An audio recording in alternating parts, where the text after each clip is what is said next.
পিতামাতার সম্পর্কে ইসলাম কত মানে এত দামি দামি কথা বলেছে ইসলাম পিতামাতার ব্যাপারে।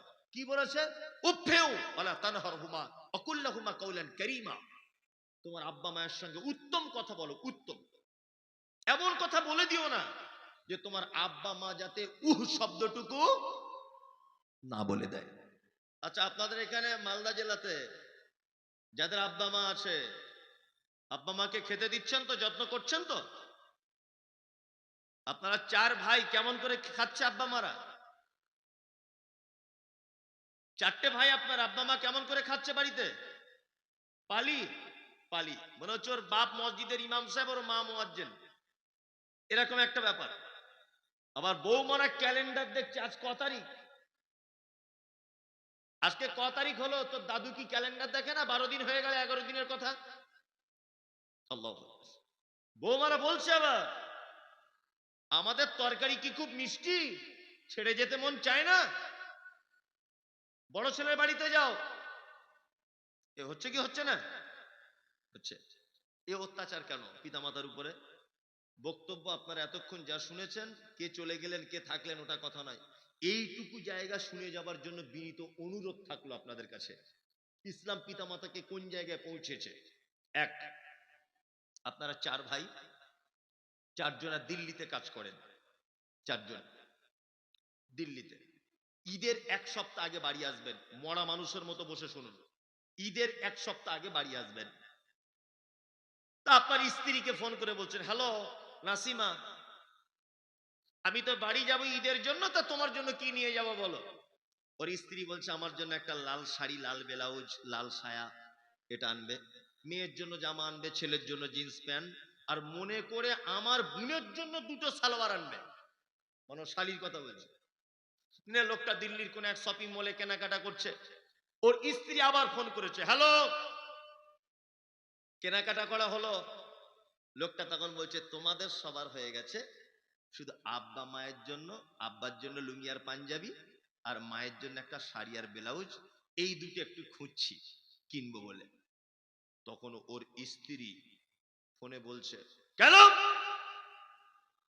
প্রত্যেক বছরে তুমি কেন তোমার আব্বা মাকে শাড়ি জামা কাপড় দিতে যাবে? তোমার আর 3টে ভাই চোখে দেখতে পায় না? ও তখন বইয়ের ধমকানি শুনে বাড়ি চলে এসেছে। আব্বা মায়ের জামা কাপড় কেনা হয়নি, সবার কিনেছে। 4 বেটা, 2 তলা করে বাড়ি। বাপ মা সিঁড়ি দিয়ে উঠতে পারে না বলে সিঁড়ির তলাতে তক্তপোষ দিয়ে, খাট দিয়ে, ঠান্ডা পৌষ মাসের হাড় কাঁপানো শীতে তোমার আব্বা মা দুজনা সিঁড়ির তলাতে মশারি টাঙিয়ে থাকে। তোমার আব্বার বয়স 90 বছর, তোমার মায়ের বয়স 85 বছর। ঈদের দিন সকালে সবাই নামাজ পড়তে যাচ্ছে, ঈদের মাইকে তাকবীর হচ্ছে, আল্লাহু আকবার, আল্লাহু আকবার, লা ইলাহা ইল্লাল্লাহ, আল্লাহু আকবার, আল্লাহু আকবার, ওয়ালিল্লাহিল হামদ। তাকবীর হয় না? সবাই ঈদের নামাজ পড়তে যাচ্ছে, বাড়িতে সবাই চলে গেল। তোমার মা, তোমার আব্বা মশারির ভিতরে বসে বুড়ো বুড়ি দুজন যুক্তি করছে, আমার আর ঈদের নামাজ পড়তে যাওয়া হবে না নাকি গো? তখন আপনার মা বলছে, তুমি একটু ওঠো না, আস্তে আস্তে করে লাঠিটা নিয়ে যাও, তুমি যেতে পারবে। তোমার আব্বা তখন কাঁদো কাঁদো কণ্ঠে বলছিল, যেতে তো ইচ্ছা করে, কিন্তু কি করে যাব, ভালো জামা কাপড় নেই, গোসল করাবার কেউ নেই। তোমার মা পেচ্ছাপ পায়খানা করা কাপড় কোন রকম করে এদিক ওদিক করে সাপটে নিয়ে তোমার আব্বাকে বাক্সর ভিতর থেকে গত বছরের তোমার বড় বোনেদের দেওয়া 2টো পাঞ্জাবি আর লুঙ্গি ছিল, ওই 2টো বার করে দিয়ে বলছে তুমি শেষবারের মতো ঈদগাহে যাও, আর জীবনে হয়তো তুমি যেতে পারবে না। বুড়ো মানুষ গোসল করে, পরনে কাপড় পরে, লাঠি নিয়ে আস্তে আস্তে আস্তে আস্তে করে ঈদগাহে গেল। নামাজ শেষ, তোমার আব্বা আবার আস্তে আস্তে করে লাঠি নিয়ে তোমাদের বাড়ির পাশে এসে বসে আছে দুপুর 12টা পর্যন্ত। তোমার 4টে বৌমা, 4টে বৌমার বাড়িতে আত্মীয় স্বজন, বৌমারা সব আনন্দ ফুর্তি করছে, আপনার নাতিপুতির আনন্দ ফুর্তি করছে। 4 বেটা নিজ নিজ কাজে ব্যস্ত। দুপুর 1টা 1:30টা পর্যন্ত ঈদের দিনে তোমার আব্বার জন্য 2 পিস গোস্ত আর একটু পরোটা কোনো বৌমা দিয়ে গেল না। তোমার শাশুড়ি পেচ্ছাপ আর পায়খানা অবস্থাতে শুয়ে আছে সিঁড়ির ঘরের তলায়, কোনো বেটা একবার খোঁজ নিল না। কিসের এ সমাজ? আজকে উচিত ছিল তোমার 4 ভাই, 2 জন তোমার বাপের বগলের তলা দিয়ে হাত দিবে, একজন লাঠিটা ধরবে আর একজন লুঙ্গিটা আস্তে আস্তে করে পরিয়ে দিবে। 4 ভাই মিলে তোমার বুড়ো বাপকে ঈদগায় নিয়ে যাওয়ার কথা ছিল। তোমার মাকে 4 বৌমা সুন্দর করে গোসল করিয়ে তেল সাবান মাখিয়ে সুন্দর দামি চেয়ারে বসিয়ে রাখবে। ঈদের দিনে পাড়া প্রতিবেশী সবাই দেখবার বলবে আমার মা আমার শাশুড়ি বসে আছে। এ সমাজ তাদেরকে এত ঘৃণার চোখে দেখে যে সিঁড়ির তলাতে 2টো পর্যন্ত মা পেচ্ছাপ করা কাপড় লটকিয়ে পড়ে আছে, ঈদের দিনে তাদেরকে কেউ খোঁজ নিল না। কিসের সমাজ? হ্যাঁ, তোমার মায়ের থেকে বদমায়েশ মেয়ে তোমাদের গ্রামে আর কেউ নেই, এই জন্য তোমার মায়ের আজকে এই অবস্থা।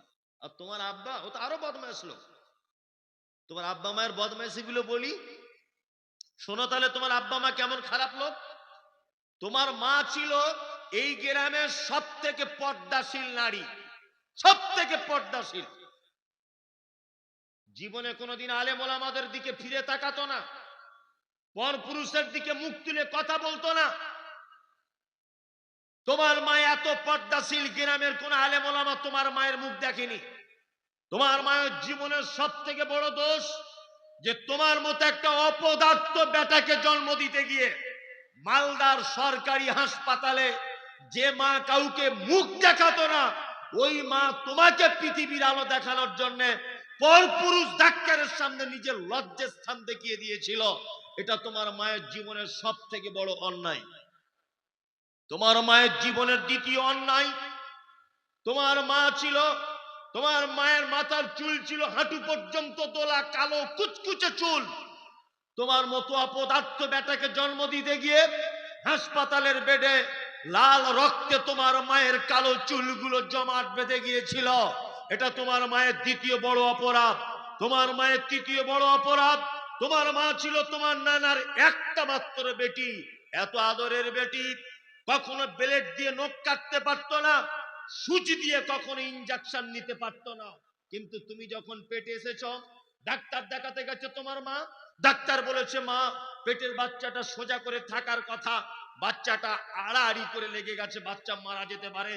তখন তোমার মা ডাক্তারের পায়ে দুটো জড়িয়ে ধরে বলেছিল ডাক্তার বাবু আমার প্রাণের বিনিময়ে হলেও আপনি আমার বাচ্চাকে বাঁচান।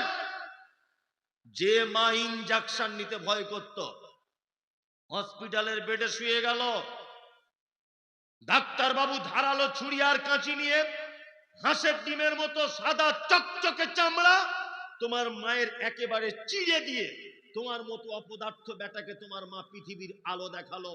সেই যে মোটা সূচ আর সুতো দিয়ে সেলাই করা কাটা সিজারের বেদনা আজ তোমার মা 90 বছর বয়সে ওই সিঁড়ির তলাতে বসে বসে অনুভব করে।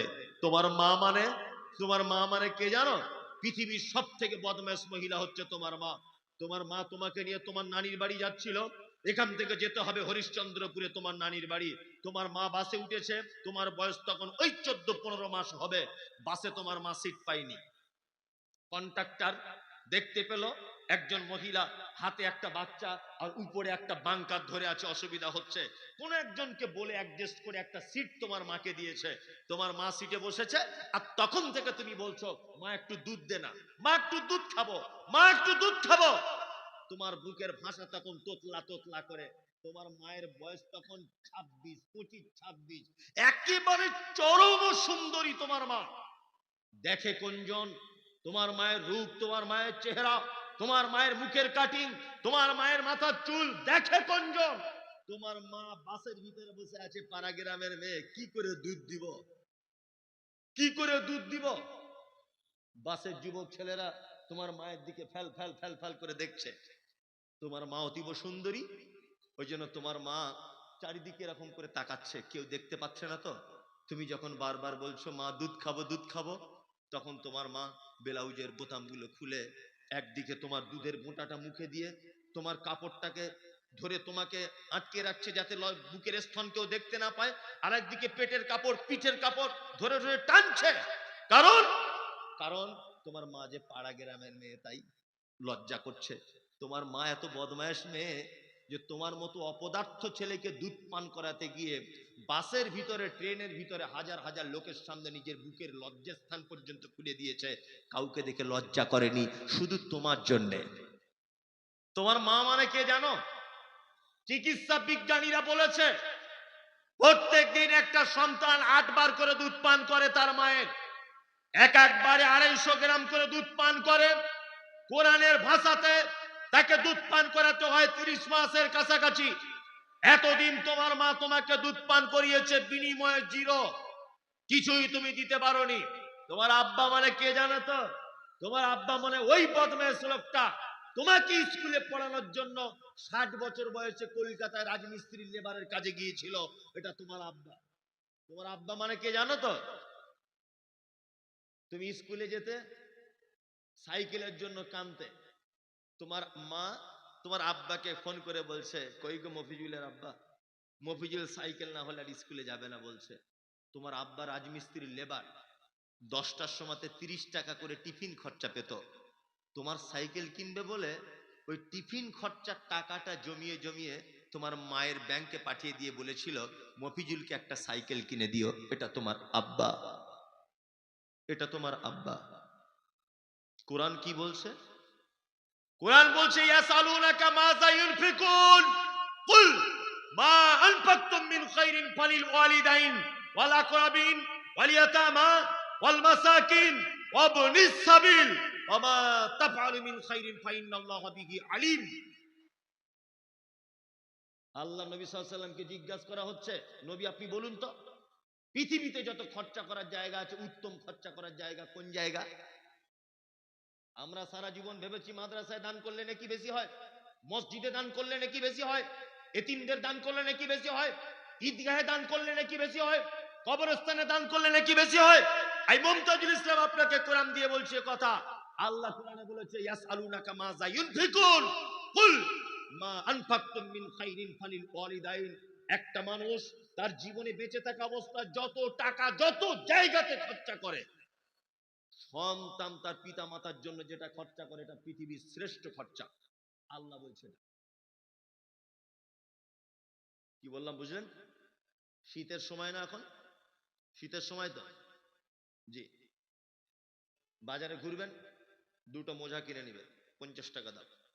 আপনার মা ফজরের নামাজ পড়তে ওঠে, ফজরের নামাজের পরে আপনার মা ওযু করার পরে ঠান্ডা লাগে, বুড়ি মানুষ, বয়স হয়েছে, আপনার মাকে বলবেন মা এই দেখো তোমার জন্য দুটো মোজা নিয়ে এসেছি। আমার মনে হয় পৃথিবীতে এর থেকে খুশি আর কেউ হবে না।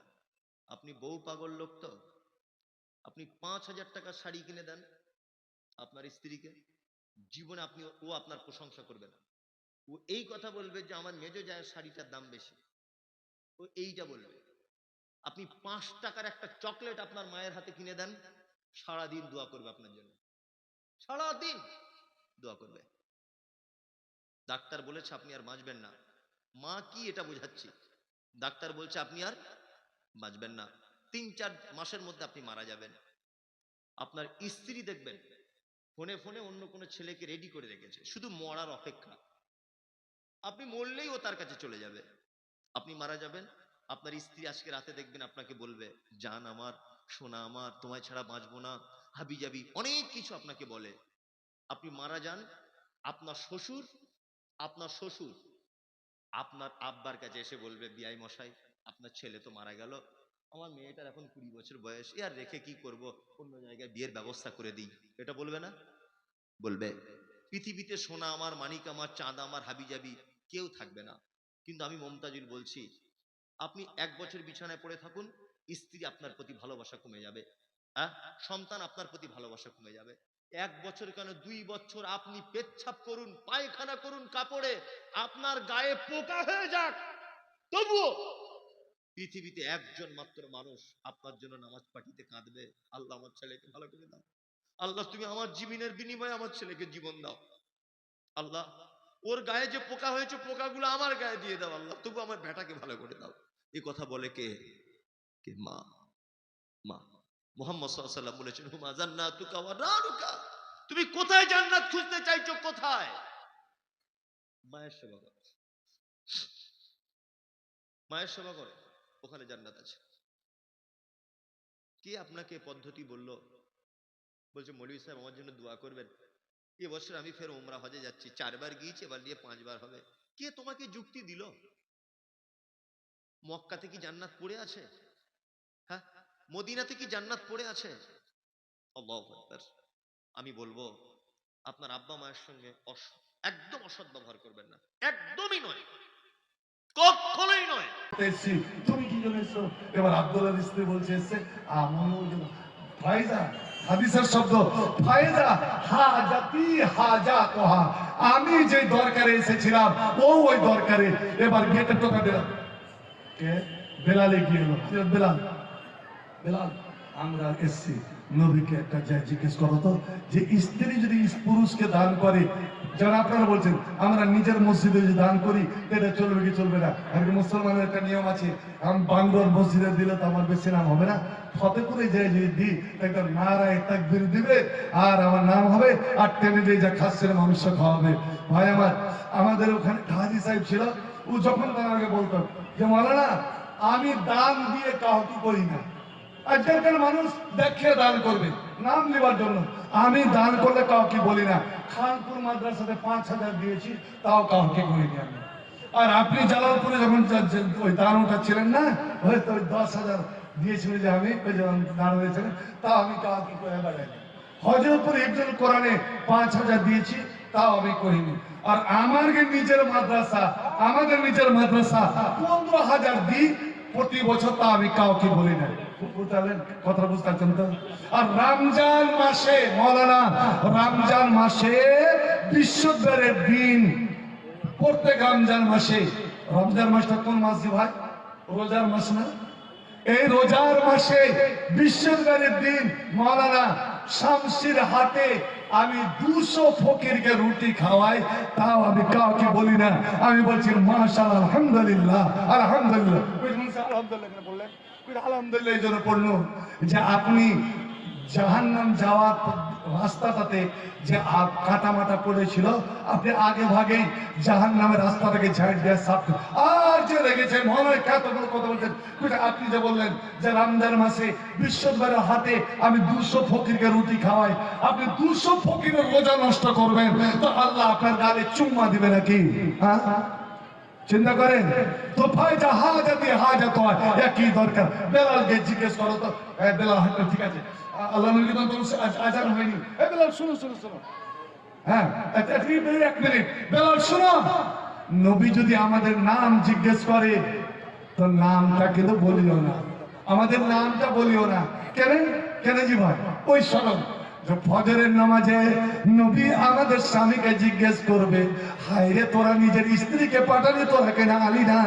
তোর গে এত লোক, এত লালসা যে স্ত্রীকে ফতোয়া নেওয়ার জন্য পাঠালি, আমাদের স্বামী যেন না পায়, নবী যেন জানতে না পারে।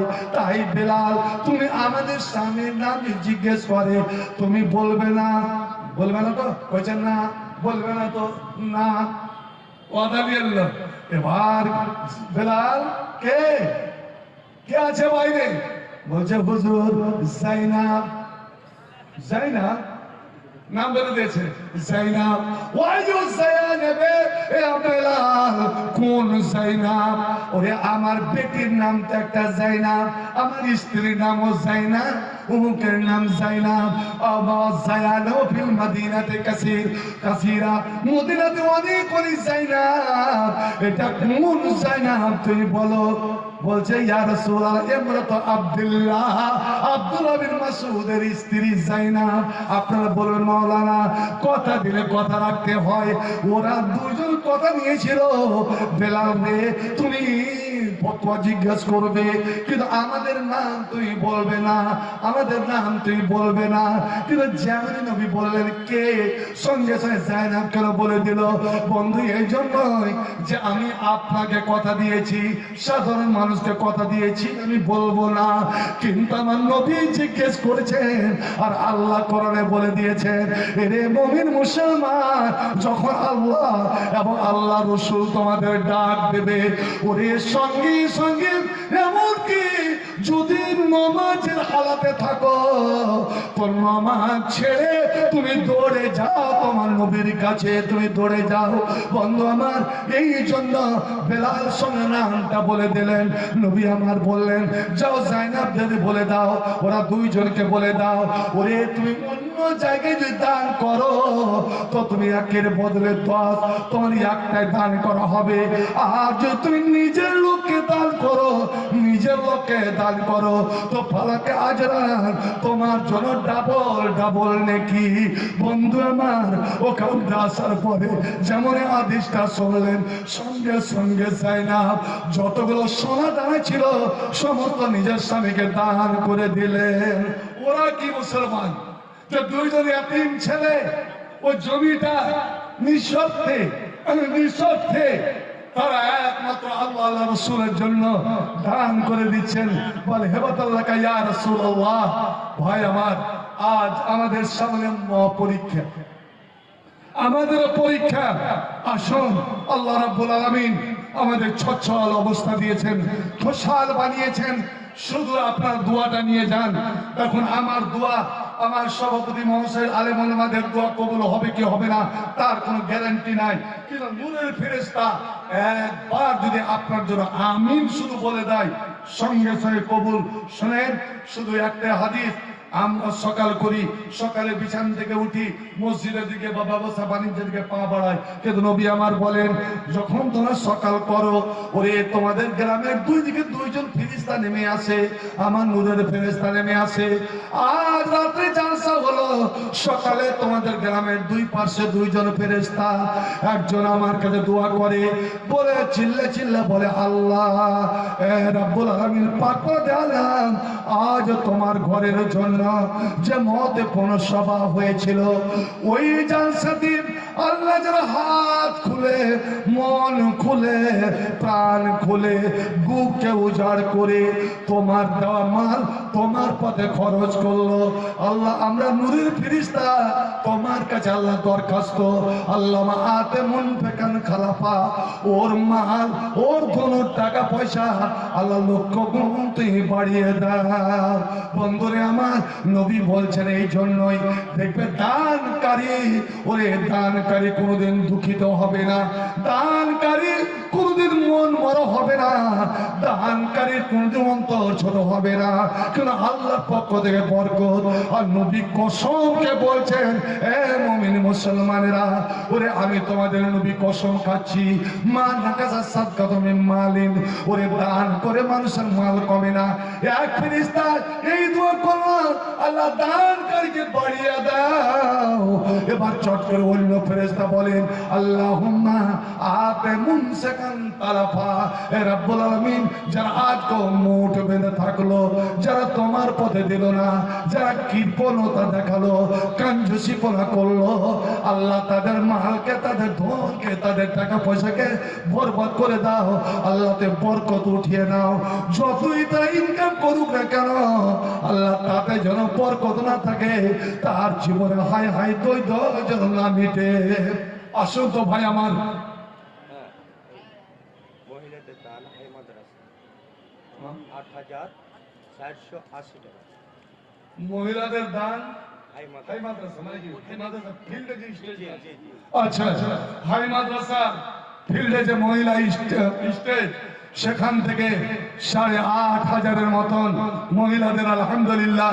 আর আমি ভেবেছিলাম এটা যে কোনো একজন বোধহয় সর্বপ্রথম ১০,০০০ টাকা দান করছেন, এটাই আমি ভেবেছিলাম।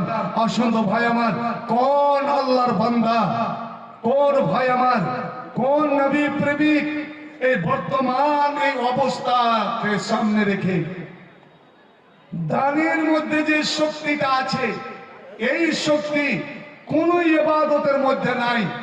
আপনি যেই নিয়তে, যেই উদ্দেশ্যে আপনি দান করবেন, আল্লাহ আজ মুসলমানের এই অবস্থা যেন আল্লাহ মুসলমানের সুদিন যেন ফিরিয়ে দেয়, মুসলমানের ওপর থেকে এই দুর্ভিক্ষা দুর্দশাটা যেন কেটে যায়।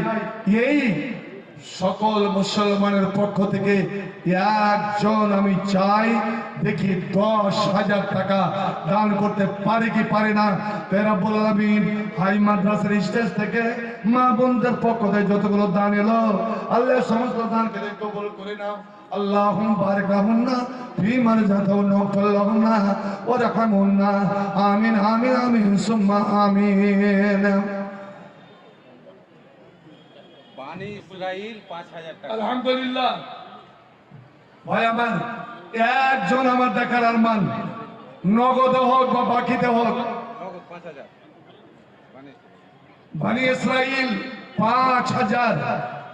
ইয়া বানি ইসরাইলা, এই বানি ইসরাইল শব্দটা কোরআনে 80 বার এসেছে, 82 বার এসেছে, 41 বার বানি ইসরাইল আল্লাহর ময়া মমতা, আর 41 বার বানি ইসরাইল রাগের উল্লেখ করেছে।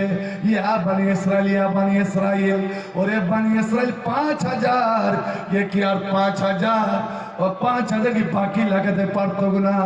রব্বুল আলামিন তুমি দানকে যদি কবুল করো, ইহকাল পরকাল করো তাহলে ভালো, মৃত্যু কবর তুমি করে দাও আলো।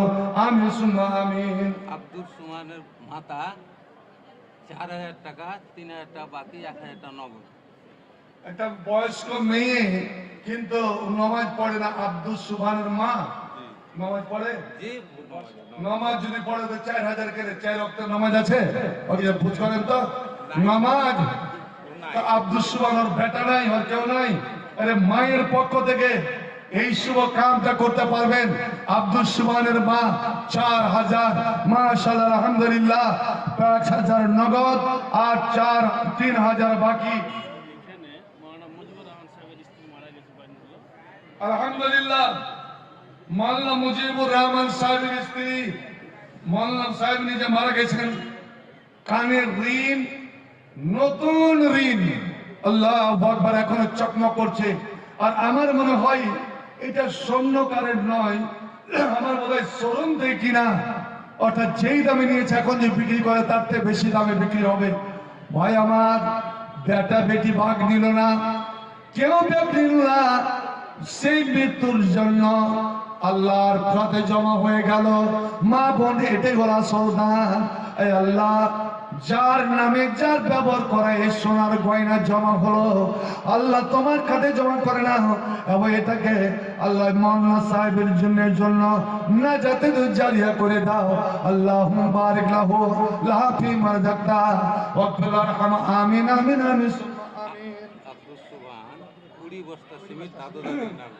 আলহামদুলিল্লাহ। ওই যে আব্দুল সুবহান মাচার, আব্দুল সুবহান, দাদু দাদির 20 বস্তা সিমেন্ট। আব্দুল সুবহান নাই এখানে আছে আছে।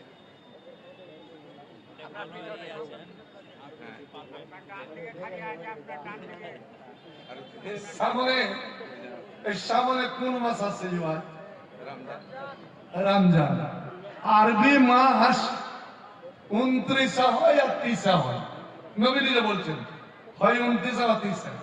আমাকে মেয়ে ছেলে অভ্যাস যে রোজা যদি 29 হয়ে যায়, 29টা রোজা কইছে, এটা কথা কইতে বুঝে নিয়েছে ও।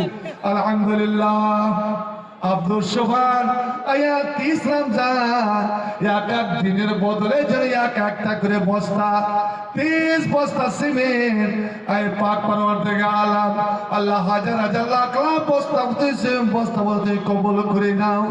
রব্বুল আলামিন, এই সিমেন্টের মাধ্যমে ইটকে ইটের সঙ্গে জড়ানো যায়।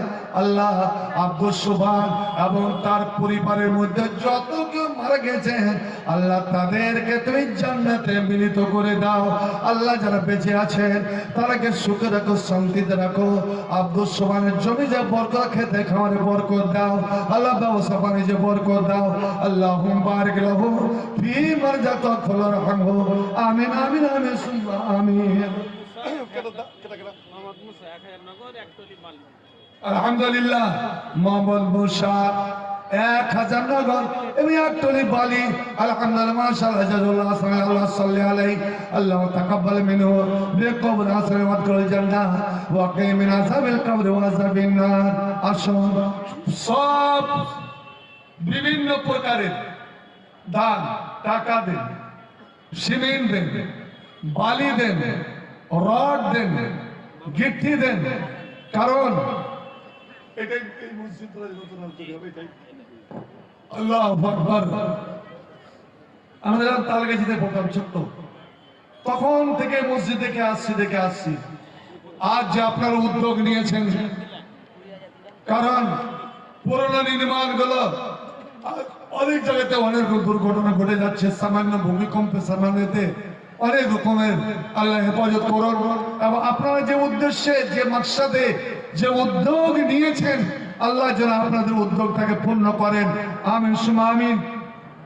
তারিকুল 2000 টাকা দিল আর 10 ব্যাগ সিমেন্ট। তারিকুল ওই ছেলে চলে গেল। তারিকুল ভাই আব্দুল্লাহ বিন তারেক, তোমারই কথা বলছিলাম, দুশ্মনরা হিলাতে পারেনি। তারিকুল 20,000 নগদ আর 20 ব্যাগ সিমেন্ট কত করে? সামনে একদম ও, ঠিক আছে, তোমাকে যেমন আব্দুস সুবহান